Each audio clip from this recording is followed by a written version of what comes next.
Mike Bohn here with Chad Mendes, who makes his BKFC debut less than 3 weeks from now, February 19th, man. Chad, we are getting awfully close here. What's the emotions like and just the training and how are you feeling, being close to a fight week once again? Yeah, man, I'm excited. These last couple weeks are always it's always tough because it's the hard work's pretty much done at this point. It's just getting the weight down and letting your body heal up, and it's the weight that's the toughest part about it. But no, man, I'm excited. It's I was just talking with somebody, and it'll be almost a year when we get to fight day since we got this whole ball rolling on all this. So it's definitely the longest training session for any fight I've ever had. But we're there, man. We're at the finish line, home stretch, and I just cannot wait to get back in there and compete. Yeah, definitely, man. And you mentioned the weight. I mean, what's that balance like? Because I know you are fighting. This fight's at 155, right? 55s, yep, yeah. Yeah. I mean, So it's definitely going to be a lot easier than 45s. I was cutting a lot to 45s. I mean, I walked around about 68, on the upper end when I was cutting down to featherweight. And I'm walking around, 73, 74 now. So a little bit bigger, but about the same. So I definitely am excited about that part because I think the weight cutting is my least favorite part about this. Always has been for wrestling and fighting. But I mean, I've been sticking to a strict diet this whole camp and feeling good, weights down. So it shouldn't be an issue. yeah, what's the camp actually being like? I mean, I'm sure this is going to be a question you've probably already got a lot, and are going to get even more as the fight approaches. But the whole just dramatic change in style with bare knuckle. I'm sure the actual you can't really spar with bare knuckles because you want to protect your hands. So like, what's the methodology being for you to this training camp?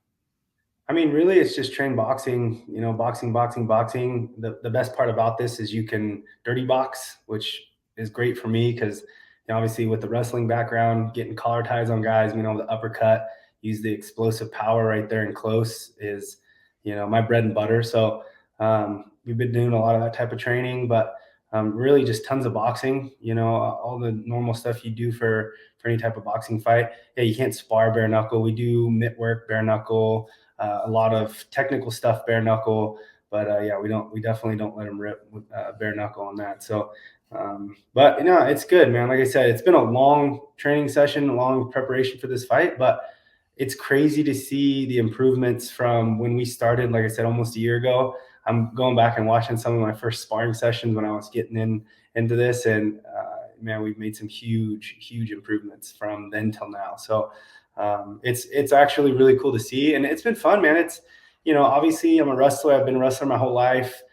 Jumped right into mixed martial arts, but really boxing and wrestling, even when I was fighting the UFC, were like my favorite things to train.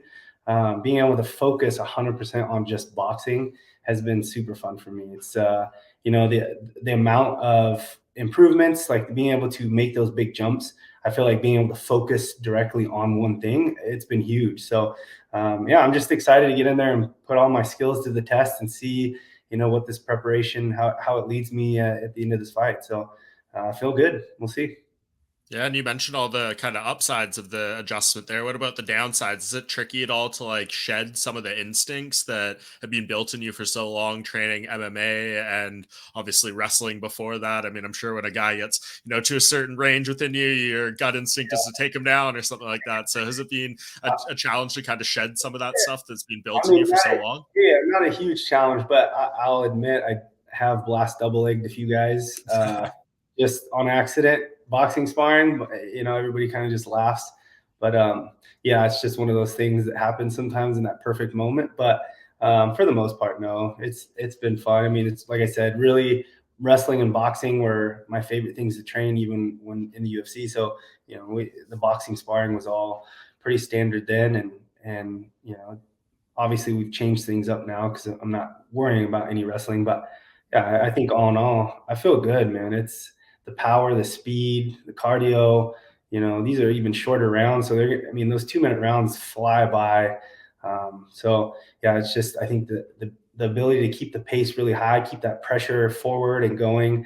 It's going to be crazy hitting people bare knuckle, man. It's I've done it a few times, not on purpose, but in the streets, and Right. it's definitely a crazy feeling. So to be able to get in there and get paid for it is next level for sure. And what do you know about Joshua Alvarez, your opponent? Is there a lot of strategy that goes into this in terms of like looking him up and doing tape study, things that you can take away from MMA, or is this a completely different ball game when it comes to things like that? No, man, we were treating it just like any opponent that I had in the UFC. I mean, we watched video on him. We saw what his tendencies are, like what he likes to do, what we feel like his strengths are, what his weaknesses are, and we put together a game plan. And we've been following that through this whole camp, and just really sticking to that. When we work a lot of technical stuff, when we're doing all our sparring, even mitt work and stuff like that. So, this is a guy that he knows what he's doing on his feet and with his hands. He's a pro boxer. I think he had 4 pro boxing fights. And his first bare knuckle fight, he fought a guy that probably shouldn't have been in there, but did KO the dude really quick, and then lost the second one to a guy that is a more of a grappler guy that was just putting the pressure on him and basically getting him up against the rings and making him rain, and he would just take a knee. So it looks like he kind of busted under pressure a little bit, which is perfect. That wrestling mentality, I'm going to be moving forward the whole time. So I'm just excited to get in there, man. We'll see what happens. Yeah, and you're saying all the right things. You seem like you're in a great, physical and mental mindset and stuff. But I'm sure at a point in time you're thinking about coming back to fighting, and you're surveying all the options and things like that. And you probably have a certain idea in your head. And maybe this is a better question for after the fight. But being here, having put all the hard work and everything in, like, are you very happy and content about this decision to come back? Yeah, I mean, I think, like I said, it's something new. Look, I didn't leave the UFC, and this is what I've been telling people. There's been a handful of people like, "Why did you come back? What, like, you were out, like you're good." And my answer to them is this: like, I didn't leave the UFC because I don't think I could compete with the best in the world. I know I could still compete with the best in the world. It just wasn't worth it for me, for the amount of work I was putting in, the amount of damage I was putting my body through for what I was making. The contract that I had at that point when I initially signed it was, a good contract, and it was an 8-fight deal, which takes a long time when you get towards the top, of your weight class. You're fighting once a year, sometimes twice a year, but usually once a year. And, towards the end, fighting a guy like Volkanovski, the pay just, to me, wasn't worth it. And, I had other businesses that I'd started, and they were starting to take off and do really well. So, I left because of that. It wasn't that didn't want to keep competing. I still have that desire. I'm 36 years old. I'm still in my prime, and this is a huge opportunity to make some big money in a fight that I know that I can get out there and compete and win. So why not take it? I still can while I'm still in my prime. If I was 43, 44, 45, and these guys are trying to throw money at me to get in there and step in the cage, I think that's a different story. But 36 years old, I know I could still compete with the best in the world in UFC. Why not do it? So. Yeah. So how'd this ultimately come together then? Because I think that initial interview you did with Joe Rogan, talking about the comeback, you had said you still were under contract with the UFC, right, and still had some Yeah. fights. So how did it ultimately work out that they like allowed you to even talk to a BKFC, let alone actually go fight there? Yeah, I mean, and that's really cool that the UFC's even let me do this. I mean, ultimately they could have just said no, but Hmm. they're letting me go make some money for my family, knowing that this is not MMA. I'm not competing in any other MMA organization, and they're letting me go do it. So that's super cool on them. But yeah, man, they basically were hitting Uriah up, trying to see if there's anybody at our gym that wanted to come in, especially me. And at the time, the money that they were offering, just like I said, didn't make sense to me to get in there and try to fight someone bare knuckle. But over a year and a half of back and forth, and they finally came up with some numbers that, especially with the ability to get sponsors and stuff like that on my shorts, and we can really make some big money doing this. I decided let's do it. So my wife was not super thrilled getting back in there, but she's been awesome this whole last year prepping for this one fight. It was supposed to be something we were going to train for 8 to 10 weeks, get in there, whoop some butt, and then move on. But it hasn't been that. It's been a long journey, but she's been awesome about it, and hopefully get in there and get a big KO, and then we'll just see what's next. Yeah. Was there ever a conversation with the UFC about just going back to MMA, or did you tell them, like, I know December 18 to some people, 2018 to some people may not seem like that long ago, but in our sport, a world of change since then, as far as like what the Yeah. UFC has done. So did you just tell them, like, I would be open to fighting MMA, but I just can't do it on this contract. So you have to let me go see what else is there? No, it's never even been talked about, honestly. Mhm. I basically had just let them know that I was retiring, and that was it. It was just a cut all ties type thing. And like I said, when this opportunity came up, I honestly was expecting just a no, and for them to come back and say that it was okay that was pretty cool. So no, I haven't talked to anybody from the UFC about a return or anything like that. But I don't see it happening, man. I got a lot of other stuff going on. I have two kids now. We just had our second baby girl about 10 weeks ago.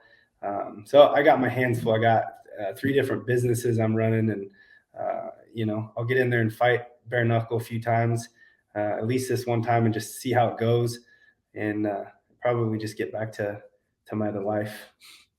Okay, interesting. And I'll ask a few questions about that in a sec. But just to close out kind of the UFC portion, obviously the last fight was against Volkanovski. That's still one of my favorite fights of yours. It was so amazing, even though I'm sure you would have liked to go the other way. But have you For been sure. surprised by what he's been able to do since then? I mean, I think that beating you was the start of this amazing streak where he went to Aldo and then Max twice, and he's doing a lot of great things. Are you at all surprised by this level of success for him? No, I'm not surprised. I mean, the dude's. I went in there and I fought the guy. I got to fill him out. Like, he's tough for sure. Mhm. I knew going into that fight this was a tough dude. And we prepared for it, but didn't prepare the right way, and obviously didn't get the W. So, but no, I definitely am not surprised. I mean, he is a hard worker. I mean, and the guy's output is insane, which in this sport, as you know, can make or break people. So no, I think it's awesome, man. The dude's pretty cool too. We've actually talked through social media, and he's a big time into the outdoors, likes hunting, fishing, loves grilling, cooking, which obviously I love to do. I have a couple other businesses that are in the food industry, and yeah, so maybe one day we could do some type of collaboration or something. Would be cool. Yeah, and I personally think I know, he's beaten a lot of the contenders, but I think Josh Emmett, your teammate, is like one of the best matchups for him in terms of like, the style for style and stuff. Do you kind of see that out of him too? Obviously, you get to see him training up close a lot more than I do. 100%, man. I've been saying this for a long time. I told my wife this like a couple years ago, that if there was anybody that could beat Volkanovski, I think Emmett's right there. I mean, the guy hits harder than anybody in our gym, by far. His output, his cardio is insane. He's got good wrestling, which he hardly even uses because he hits so damn hard usually, and put people on their butts. But no, I think that's a great matchup. He's a big. I mean, the guy's big. He cuts. He's a 55er, and he cuts down to featherweight. So, yeah, I think if there's anybody in that division that can beat Volkanovski, it's definitely Emmett. Yeah, I'd love to see him get that fight. I actually was doing an interview with him like right when the news broke that Really? that fight had fallen apart with him and Max. So I like told him, and he tried to pitch it for him. Obviously, they ended up giving it to Korean Zombie, but I think he's right there with another win or something. I So know. I was looking I forward was to hoping, seeing. man. I was hoping. I was actually training with our boxing coach when the news broke, and Josh called him mid training session, and he got on the phone with him, and he got off. He's like, dude, Emmett's going to be pushing for the Volkanovski fight. I was like, hopefully he gets it, man. Obviously didn't, but yeah, I think that fight happens here in the near future. Yeah, I agree. And so I'm curious, you mentioned, all these kind of outside businesses and things that you have that are keeping life very sustainable post fighting. Can you tell me a little bit more about some of the stuff you're doing? Yeah, man, we got a few different things. So most of them kind of all tie into each other, whether they're in the outdoor industry or the food industry. But back in 2015, I launched my first business, Fins and Feathers, Mhm. which we talked about on Rogan's a bit. But basically, we call it like a celebrity outdoor service where we take people on different hunting and fishing trips all over the world, and we add different UFC fighters or pro basketball, baseball, football players, actors, whatever it may be, on the trips with clientele. So they get to go do this really cool trip, but now get to do it alongside somebody that they watch on TV or watch playing a sport. So it just makes it a unique experience, and we've been doing that since 2015. And then we also just launched a new beef company called American Almond Beef, where we pasture raise these steers, and then no hormones, no antibiotics, no soy, no corn. In the last 100 to 150 days, we feed them nothing but our proprietary blend of a very high octane, nutrient dense feed with locally grown almonds here. One of my business partners in that company is like one of the biggest almond orchard growers here in Northern California. So we get a lot of this stuff from that. Super high protein, high carbohydrate, high fat diet, which gives the meat a really tender, great marbling. And it basically is a direct consumer. So you can jump on our website, order whatever you want. It shows it frozen in a box on your doorstep. So we got that. And we also started what's called The Provider, which is I have a nationally published cookbook. I wish I had one here and show you guys, but I never thought I'd be an author. But, I published a cookbook, a wild game cookbook called The Provider. We also have 10 different rubs, so like seasoning rubs that that go along with it as well. So anyone that's into the barbecue world or just cooking in general, we have some amazing recipes throughout that book that can be used for any type of wild game or domestic meats. You can substitute any of the meats for your beef or your chicken, your pork, your turkey, whatever. So we launched that back in the rubs in April, and just launched the cookbook in November. So all is well, man. It's been pretty busy with 2 kids now, training for a fight and running all these. But man, I love it. I definitely Yeah, do. dude, that's awesome. I'm so glad to hear that. And yeah, I mean, had obviously follow you on social media and stuff, so I see you doing all this stuff throughout the years. And I personally thought, I'm like, Chad looks so happy in retirement. It seems like you got out of the game, kind of as you mentioned.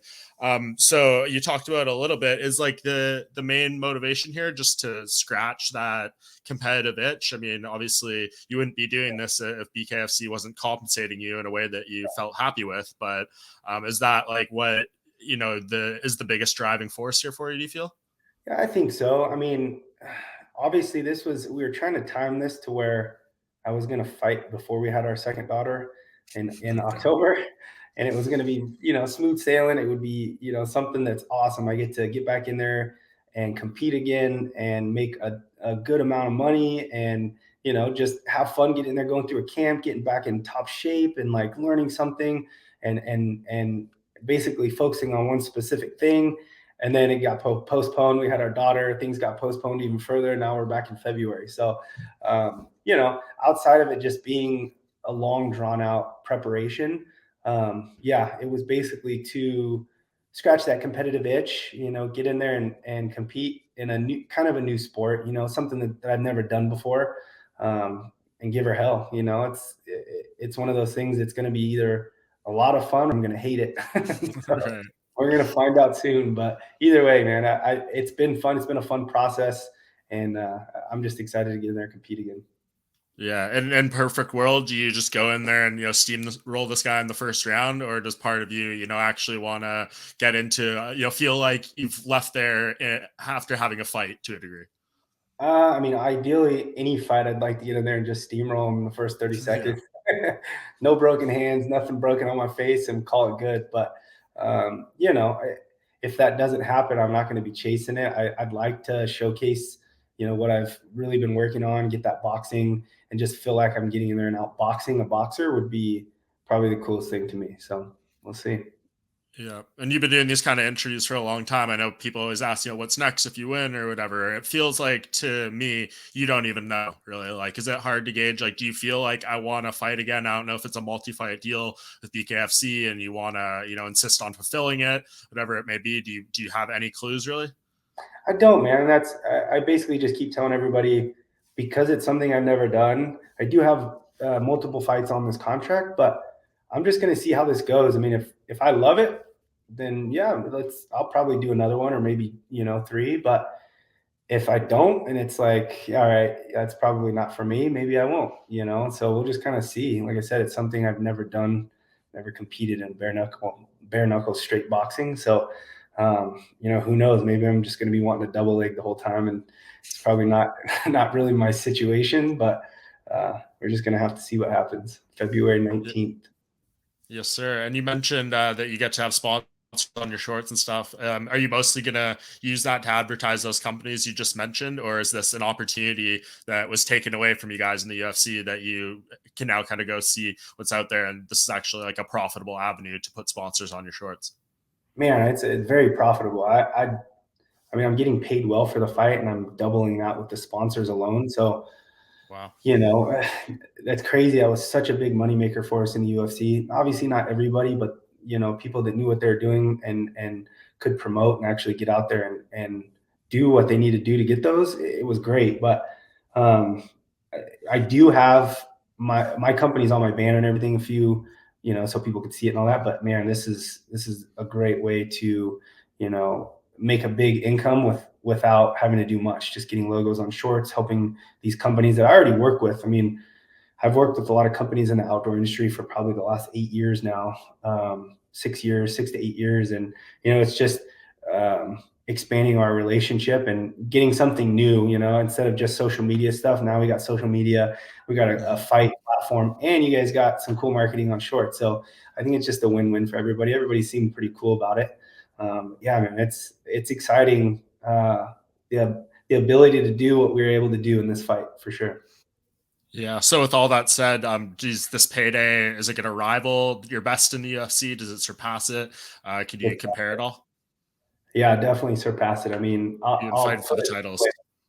I'll put it this way. I just saw what the UFC heavyweight champion of the world just got paid, and it's going to be more than that. So, it's pretty crazy. I feel blessed for sure.